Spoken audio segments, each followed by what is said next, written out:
무엇인 것 같으십니까? 네. 미국에 계시는 제 지인이 보내온 사진입니다. 월마트의 그 페이퍼 타월, 키친 타월 그 구간에 단 하나도 남아있질 않죠. 뭐 불까지 끌 필요는 없습니다. 예. 어느 정도 그 패닉 상태에 빠져 있는가라고 하는 것을 보여주고 있습니다.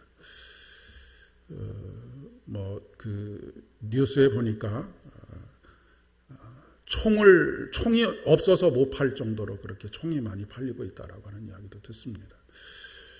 그런 트라우마가 있는 것이죠. 이런 일이 일어나면 폭동이 일어났던 경험들이 여러 번 있었기 때문에 그 폭동에서 자기 자신을 지킬 수 있는 방법은 스스로 총을 가지는 수밖에 없다라고 그렇게 생각을 하는 것이죠. 우리 교회에서 한동안 계속해서 지원했던 최인규 선교사님에 대한 기억을 갖고 계신지 모르겠습니다. 현재 지금 남아공에 머물고 있는데 중국에서 코로나19가 발생했다는 것 때문에 그렇게도 하겠지만 중국인 슈퍼마켓이 습격을 당해서 완전히 초토화가 되었느라고, 그리고 중국 사람들뿐만 아니라 모든 동양인들이 생명의 위협을 느낄 정도로 밖을 나가지 못하고 있는 그런 상황에 있노라고 하는 소식을 전해오고 있습니다. 그곳에서 이제 모리셔스라고 하는 섬으로 사역지를 옮겨가기로 하고 비자도 다 나왔고 이삿짐도 다 싸놓은 상황에서 모리셔스에서 외국인을 출입 금지하게 돼서 그곳으로 이사 가지도 못하고, 남아공에서는 이삿짐을 다 정리를 하고 패킹을 다 한 이후에 집도 계약이 다 끝나서 오도 가도 할 수 없는 그런 상황에 지금 놓여 있어서 한국으로 돌아와야 하는 그런 상황 속에 놓여 있다고 합니다. 근데 한국으로 돌아오는 일도 결코 쉽지가 않아서 비행기표를 구하는 것이 하늘에서 별 따기라고 합니다. 남아공에서는 어떻게 나올 수 있는데 한 번 비행기를 갈아타고 와야 되는데 그 비행기를 갈아타는 그 과정이 비행기표가 없고, 비행기표가 있어도 가격이 천정부지로 뛰어올라서 참 큰 어려움 중에 있노라고 기도해달라고 그렇게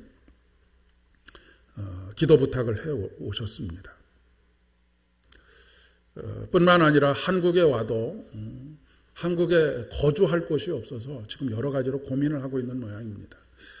왜냐하면 이 코로나19 때문에 외국에 계시던 선교사님들이 대거 국내로 이렇게 들어오시는 바람에 국내에 있는 선교관들이 꽉 차서 더 이상은 받을 수가 없는 그런 또 상황 속에 놓여져 있다고 합니다. 여러 가지로 지금 지혜를 짜내고 하고 있는 것 같은데 여러분들과 함께 기도해 주시면 참 좋겠습니다. 우리나라는 그래도 이렇게 어느 정도 여전히 긴장 가운데 있지만 이런 상황 속에 있는데 지금 세계가 이렇게 확 뒤집어졌다라고 할까요? 그런 정도인 것 같습니다. 미국도 지금 굉장한 앞으로 어떻게 될지 알 수 없는 그런 상황이 있다는 이야기를 듣고요. 유럽은 거의 초토화가 되어 있는 그런 상황인 것 같습니다. 이런 때일수록 우리가 정신을 차려야 합니다. 우리 옛말에 호랑이에게 몰려가도 정신을 차리면 산다라고 하는 말이 있지 않습니까? 여기서 말하는 정신이 무엇이겠습니까? 하나님의 영에 감동되는 것입니다. 옛 어른들이 좀 이렇게 흐리멍텅하게 행동을 하면, 조금 거친 표현이라서 죄송합니다. 저 얼빠진 놈이라고 하는 표현을 썼습니다. 얼이 빠졌다라고 하는 것이 무엇입니까? 정신이 나갔다라고 하는 그런 의미가 아니겠습니까? 성경적으로 해석해 보면 하나님의 영이 그 가운데 함께하지 않는다라고 하는 그런 표현으로도 해석해 볼 수 있을 것 같습니다. 하나님의 영에 감동된다라고 하는 것은 어떤 신비로운 것을 경험하는 것이라고 그렇게 생각하시면 굉장히 하나님의 영에 감동하심을 축소할 가능성이 많고요. 굉장히 신비주의적인 것으로 빠져들기가 쉽습니다. 하나님의 영에 감동된다라고 하는 것은 하나님의 말씀을 듣고 그 말씀에 의해서 우리의 삶이 조성되어져 가고 우리의 삶이 세워져 가는 것, 이것이 바로 하나님의 영에 감동된 사람입니다. 특별히 어떤 신비로운 경험을 하는 것이 하나님의 영에 감동된 것이 아니고요. 매주일 들려오는 하나님의 말씀으로 말미암아서 그 말씀을 듣고 우리의 삶이 그 말씀으로, 말씀이 세상을 만들어가는 것입니다. 그렇지 않습니까? 하나님께서 세상을 무엇으로 지으셨습니까? 말씀으로 지으셨습니다. 그러니까 우리의 삶을 조성해가는 것도 하나님의 말씀이 조성해가는 것입니다. 우리가 우리 스스로 우리의 삶을 세워가는 것이 아니라 하나님의 말씀이 우리를 세워가는 것입니다. 그리고 그 하나님의 말씀 위에 서게 될 때 우리는 어떤 비바람에도 흔들리지 않는 믿음의 삶을 살 수 있다라고 하는 것을 성경이 말하고 있는 것이죠. 이런 과정을 통해서 하나님의 천지 창조의 사역을 경험하게 되는 것입니다. 혼돈과 무질서, 세상은 늘 혼돈과 무질서 속에 있습니다. 그 혼돈과 무질서가 조금 잦아들 때가 있고 감당할 수 없을 때가 있죠. 마치 이 세상은 흙탕물하고 비슷하다라고 그렇게 생각이 됩니다. 그러니까 흙탕물이 오랜 시간이 지나면 부유물들이 쭉 가라앉아서 위에는 맑은 물인 것 같지만 언제든지 누군가가 한번 이 코로나19와 같은 이런 사태가 한번 확 휘젓고 나면 세상이 혼탁해지게 됩니다. 혼돈과 무질서, 그것은 이 세상 속에 있는 그런 그 삶의 모습이라고 그렇게 이야기할 수 있을 것 같습니다. 그런데 천지 창조의 사역이라고 하는 것이 무엇입니까? 혼돈과 무질서와 어둠 속에 있는 세상 가운데 하나님의 신이 운행하셨다라고 하는 것은 품으셨다라고 하는 뜻이라고 말씀을 드렸죠. 그래서 하나님께서 보시기에 아름다운 세상을 만드신 것입니다. 지금 온 세계가 혼돈과 무질서와 어두움 속에 있지만 이 또한 하나님께서, 창조주 하나님께서 하나님의 말씀으로 말미암아 새롭게 하시고 견고하게 하시고 아름답게 그렇게 만들어 가실 것입니다 라고 그렇게 믿는 믿음으로 오늘도 온전하게 우리의 믿음 가운데 서실 수 있기를 진심으로 축복합니다. 현재 우리나라의 상황을 여러 가지 표현으로 하더라고요. 전대미문의 상황, 미중유의 상황 속에 있다. 한 가지 부탁드리고 싶은 것은 여러분, 뉴스를 뉴스라고 다 믿으시면 안 됩니다.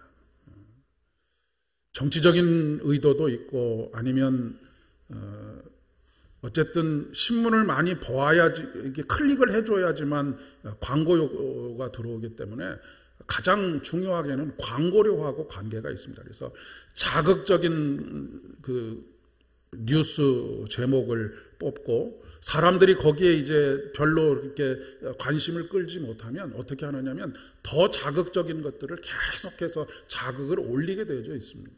그러니까 여러분, 무엇보다도 하나님의 말씀 위에 서서 마음속에 있는 두려움이나 걱정이나 불안, 이런 것들에 사로잡히지 마시고 하나님께서 이 모든 것들 가운데 함께 하시고 주장하시고 섭리하신다라고 하는 것을 믿는 믿음으로 매일매일 평안 가운데 그렇게 거하실 수 있으면 참 좋겠습니다.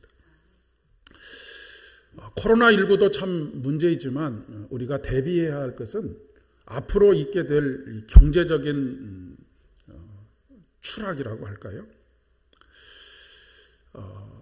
지난번에 있었던 세계 금융 사건, 우리나라에 이미 IMF 사건이 있었고 또 그 리먼 브라더스 금융 사건이 있었을 때 우리나라가 굉장히 절박한 상황 속에 있었습니다. 그런데 지금은 그때보다 훨씬 더 심각한 상황이라고 그렇게 이야기를 합니다. 왜냐하면 금융위기 때는 금융의 유동성이 문제가 있었기 때문에 돈을 많이 찍어내서 돈을 풀면 그 문제가 근본적인 해결은 아니지만 미봉책으로 막아낼 수 있었는데 지금은 돈을 풀어봐야 소용이 없는 그런 때가 되었기 때문에 그렇다고 합니다.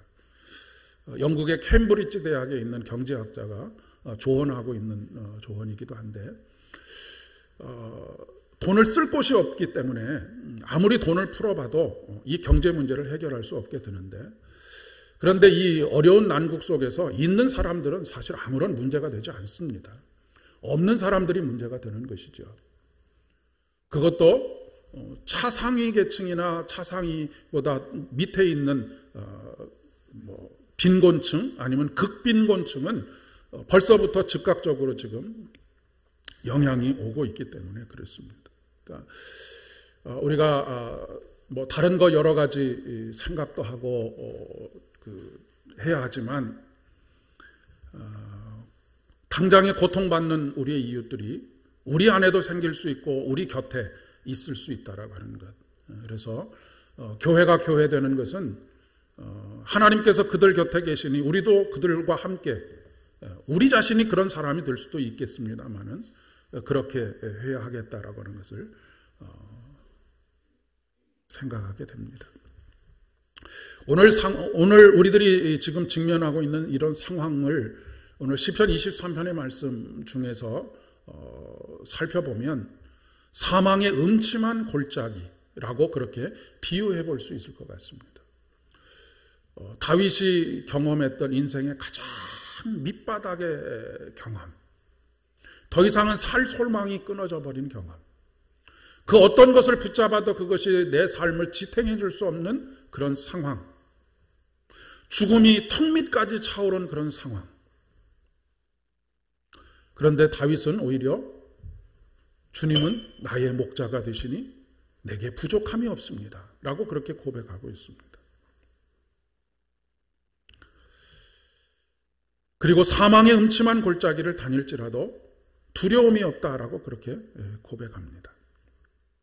그 이유는 주님께서 나와 함께 하시기 때문입니다.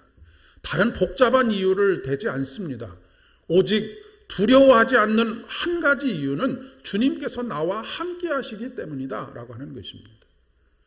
지금 다윗에게서 문제가 해결되는 것이 아닙니다. 여전히 문제는 상존하고 있습니다. 사울의 칼날이 그의 목에까지 와 있는 그런 상황입니다. 그럼에도 불구하고 다윗은 하나님께서 나와 함께 하고 계시니 나는 두려워하지 않습니다. 이렇게 고백하고 있는 것이죠.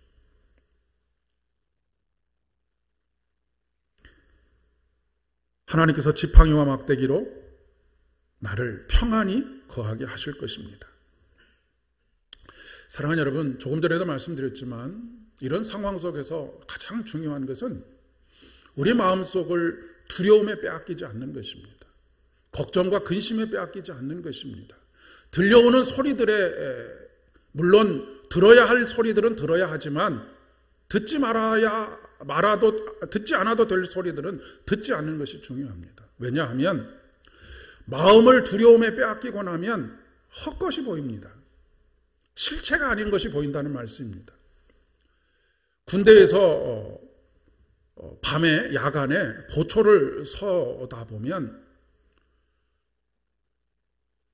바람에 흔들리는 이 나무 같은 것을 보지 않습니까? 그럼 마음에 두려움이 생기면 그것이 사람처럼 보이고 귀신처럼 보입니다. 날이 밝고 나면 아무것도 아니었다라고 하는 것을 아는데 두려움의 마음을 빼앗겨버리면 헛것이 보인다는 것입니다. 우리가 사는 인생도 마찬가지입니다. 세상에서 들려오는 수많은 자극적인 소리들, 두려움의 소리들, 불안과 공포를 자극하는 소리들에 우리 마음을 빼앗겨버리면 걱정하지 않아도 될 것들을 걱정하고 엉뚱한 것들을 보고 이상한 행동들을 하게 되고 흔들리는 바람을 보고도 총을 쏴대는 그런 일들을 저지르게 된다는 말씀입니다.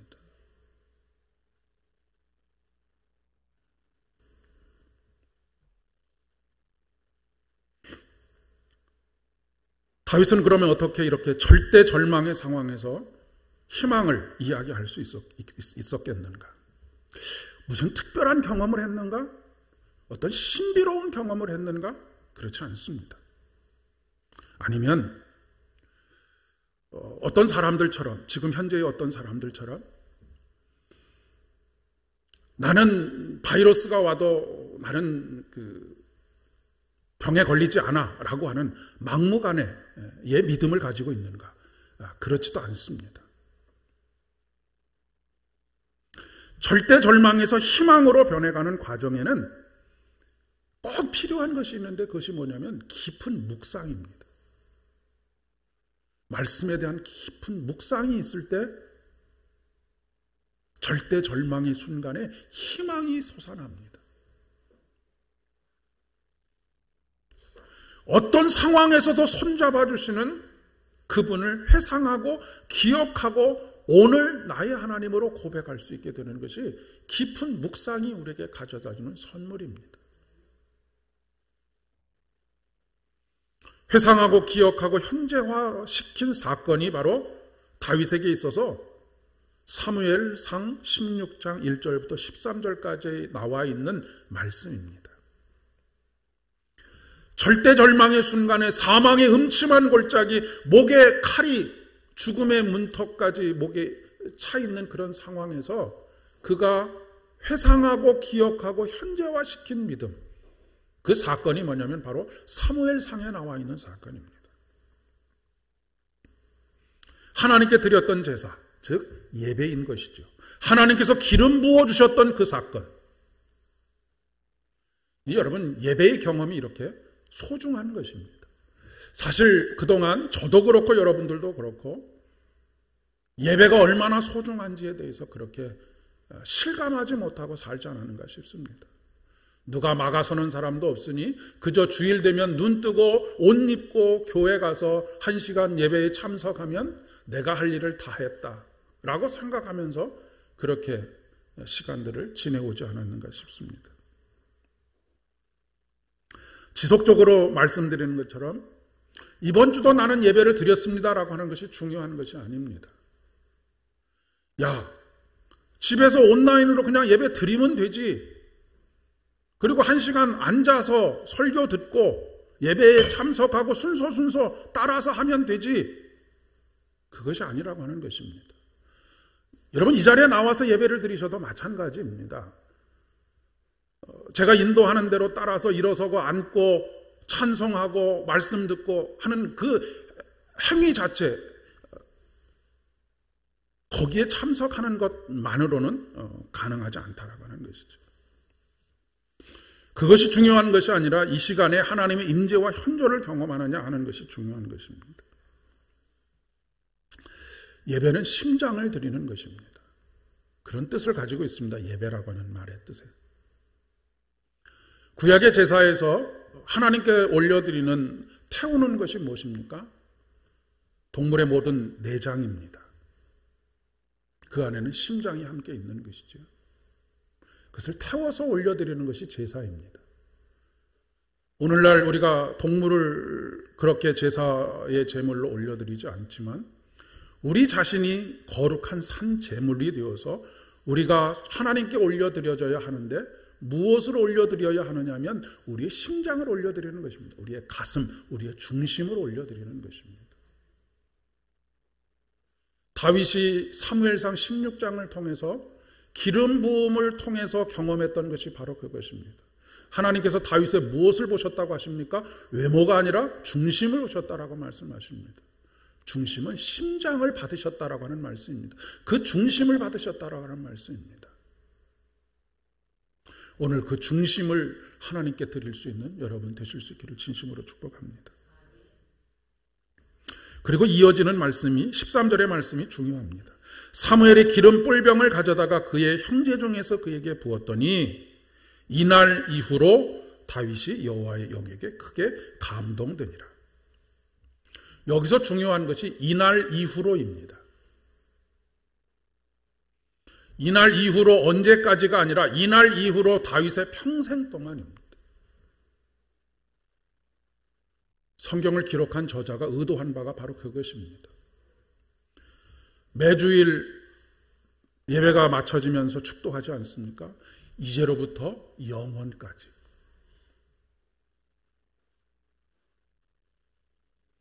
이 표현은 다윗이 평생 동안 여호와의 영에 감동된 사람이었다라고 하는 것을 의미하는 것입니다.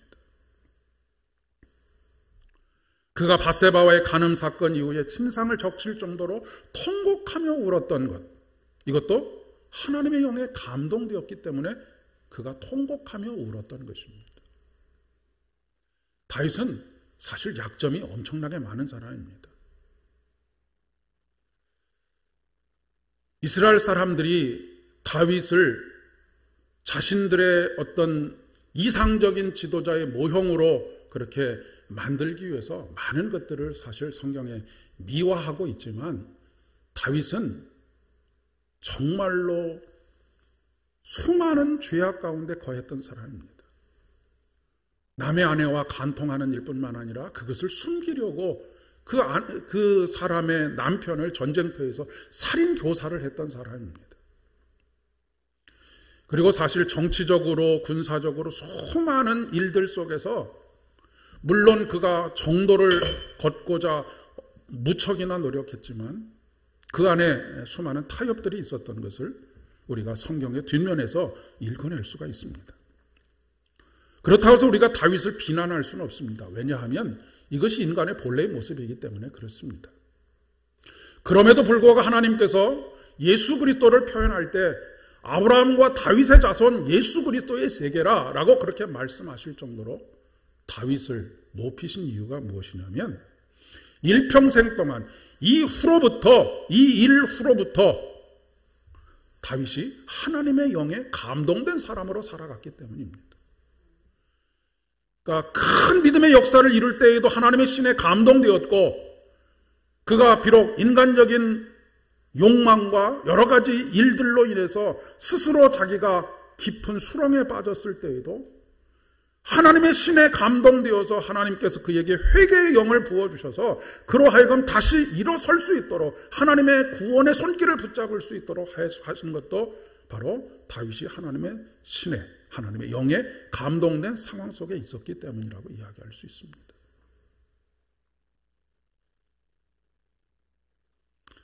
그 감동하심이 예배 때마다 회상되어지고 기억되고 현재화된 경험을 절절하게 기록하고 있는 것이 바로 시편의 말씀이죠.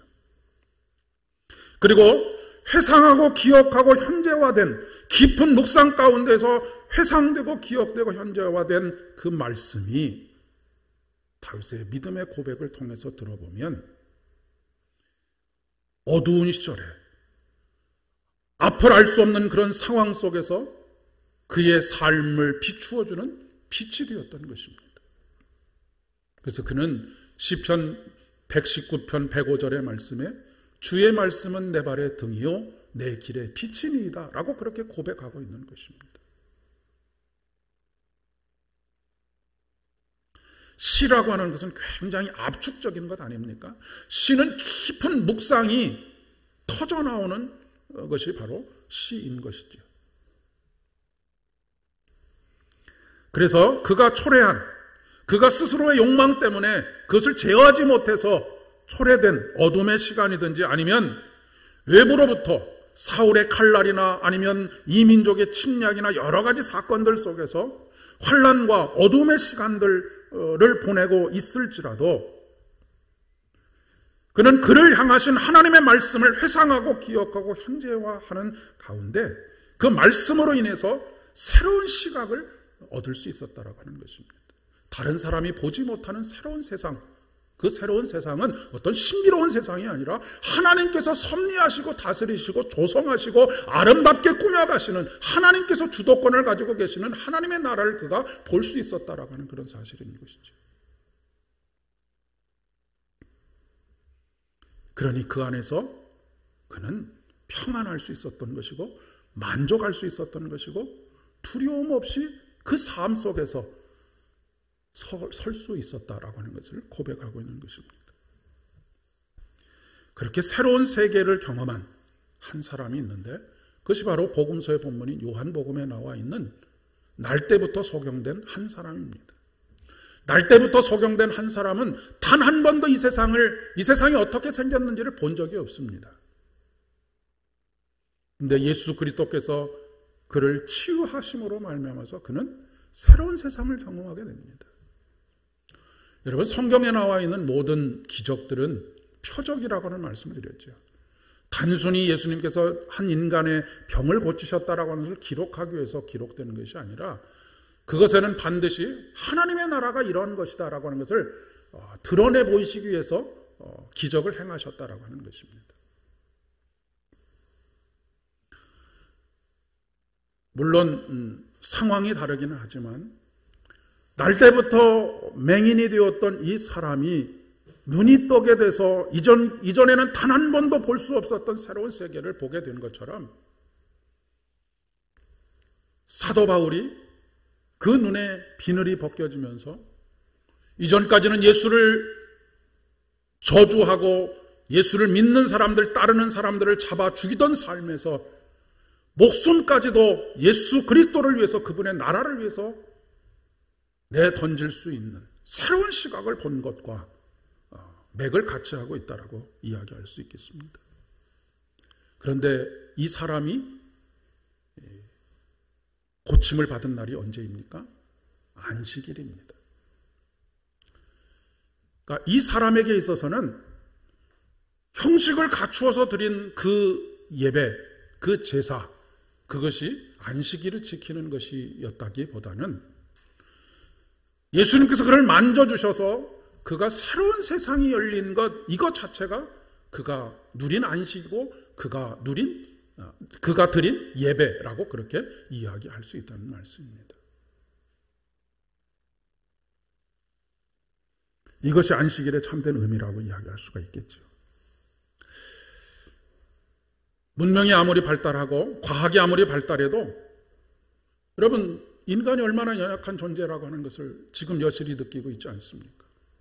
눈에도 보이지 않는 바이러스, 그것에 무너지는 것이 인간의 연약함입니다.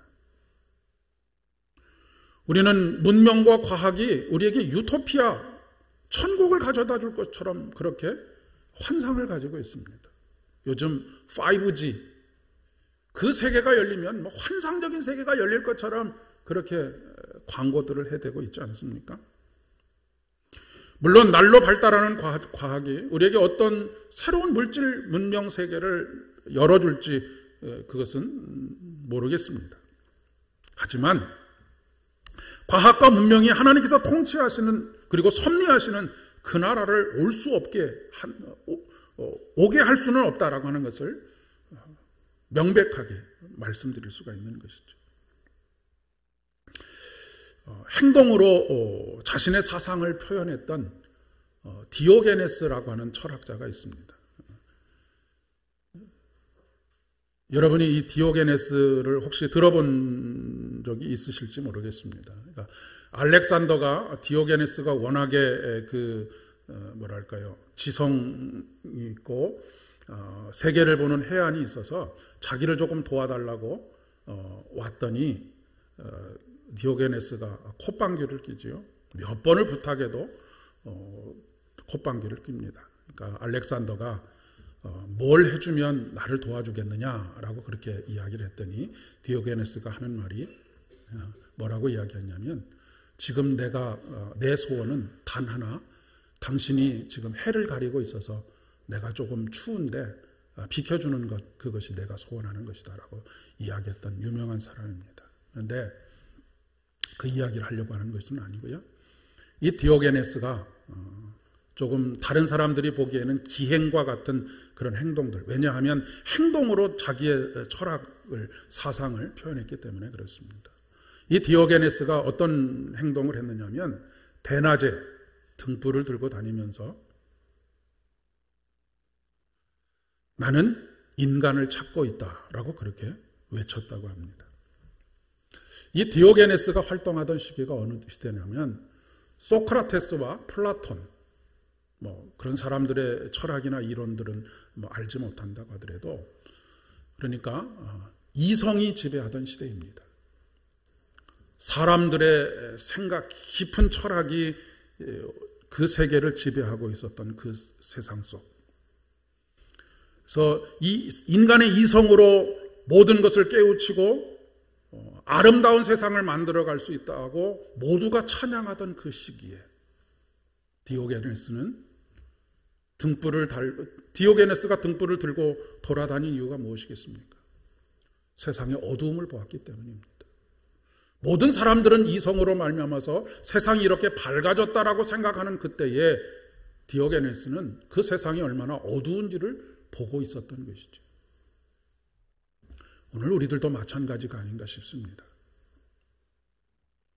과학과 문명의 발달은 우리에게 새로운 빛을 선물할 것처럼 이야기하지만 지금 우리가 이 시대가 얼마나 영적인 어두움의 시대인지를 알아야 하는 것이죠. 이 어둠의 시대에 우리가 들고 다녀야 할 것이 무엇입니까? 빛 대신 예수 그리스도, 그리고 너희는 세상의 빛이라고 말씀하신 그 준엄한 명령에 따라서 세상 속에서 빛으로 살아가는 것. 등불을 들고 다니는 것이 아니라 우리의 걸음이 곧 빛이 되고, 그리고 그 가운데 우리가 선포해야 할 것은 나는 사람을 찾고 있습니다. 여기서 말하는 사람은 무엇입니까? 하나님의 구원을 받은, 하나님의 형상을 회복한 하나님의 사람들을 찾으러 다니는 것입니다.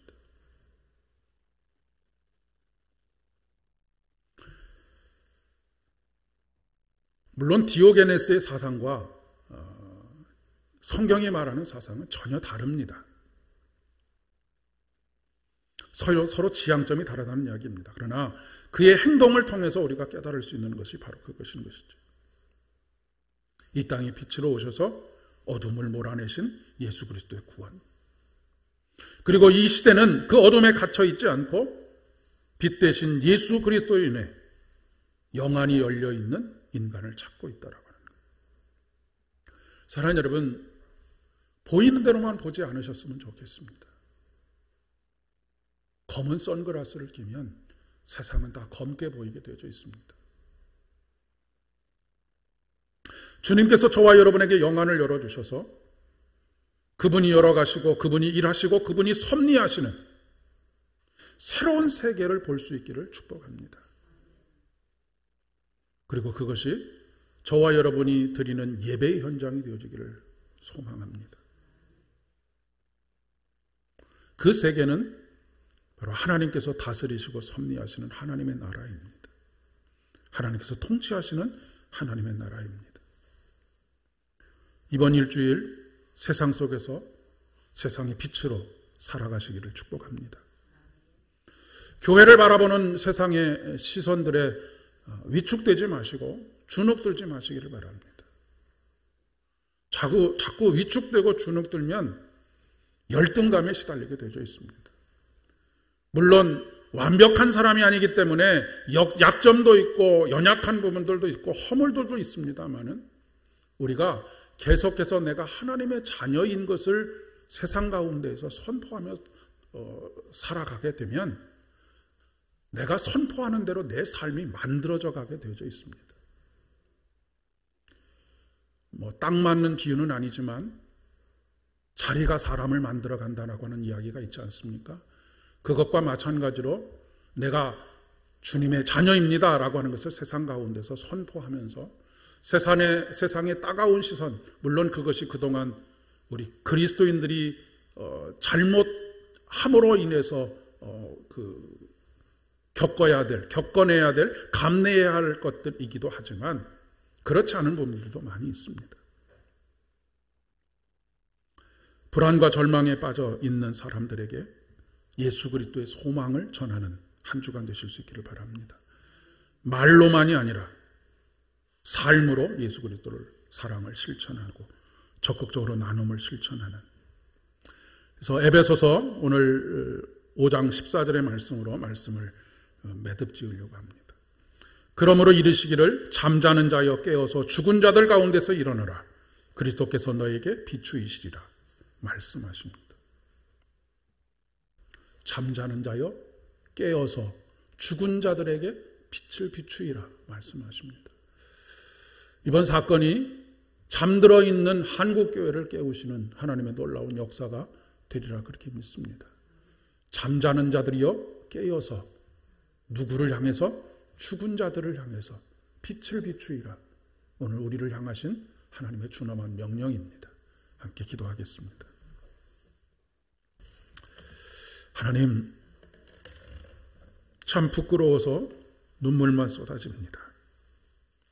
그동안 우리가 드렸던 예배가 얼마나 형식에 치우쳐 있었고 그저 몸만 왔다 갔다 하는 예배였는지를 이런 시련의 시간들을 통해서 절감하게 됩니다. 하나님, 다시 중심이 회복되는 우리들의 믿음 되어줄 수 있도록 은혜를 더하여 주옵시고 잠들어 있던 우리들의 영혼이 깨어나게 하여 주셔서 죽어있는 자들을 향하여서 빛이 되는 삶이 되게 인도하여 주시옵소서. 모든 말씀 예수님의 이름으로 기도드립니다.